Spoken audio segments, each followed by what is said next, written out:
और दोस्तों फिर से नंबर सिस्टम पे एक अगला क्वेश्चन। तो इस क्वेश्चन को समझना और पहले वीडियो को रोक के खुद करना। क्वेश्चन क्या बोल रहा है देखिए। यदि दो प्राकृतिक विषम संख्याओं के वर्गों का योगफल 394 है, मतलब दो संख्याएं हैं और वो विषम है, ये भी हमें पता हो गया। और उनके जो जो दोनों विषम संख्याएं हैं उनके जो वर्गों का योगफल है, मतलब जो भी वो संख्याएं होंगी उनका योगफल इतना है, पहले उनका वर्ग करके उनको जोड़ के वर्गफल का योग इतना आ रहा है। तो उन संख्याओं का योगफल ज्ञात कीजिए। तो जो जो दो संख्याएं हैं और जिनका वर्ग करके योगफल इतना आ रहा है, तो उन दोनों संख्याओं का हमें योगफल ज्ञात करना है। तो करेंगे कैसे? अब देखो 394 394 है, 394। तो हमें करना क्या है, दो विषम संख्याएं, तो ऐसे दो विषम संख्याएं देखो जिनके वर्गों का योग ओहो 394। तो सोचने वाली बात है, वो विषम संख्याएं भी हैं।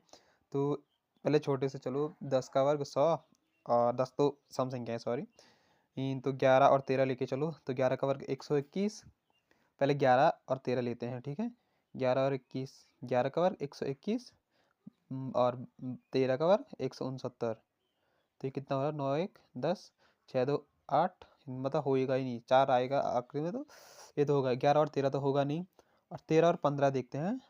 13 और 15 एक बार है, 13 और 15। 13 का वर्ग होता है 169 और 15 का होता है 225। 5 9 5 14, ये हो सकता है। तो मानव संख्याएं x और y है। तो 13 का वर्ग 169 और 15 का वर्ग 225। तो जोड़ के देखो आ रहा है 9 5 14, 4 2 6 2 8 1 9 2 1 3 1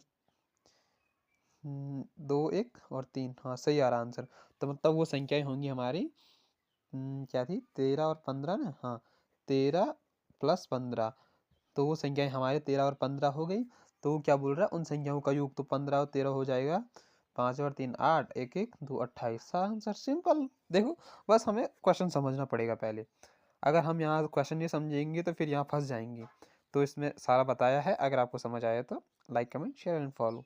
चलिए दूसरा क्वेश्चन करते हैं इसी में।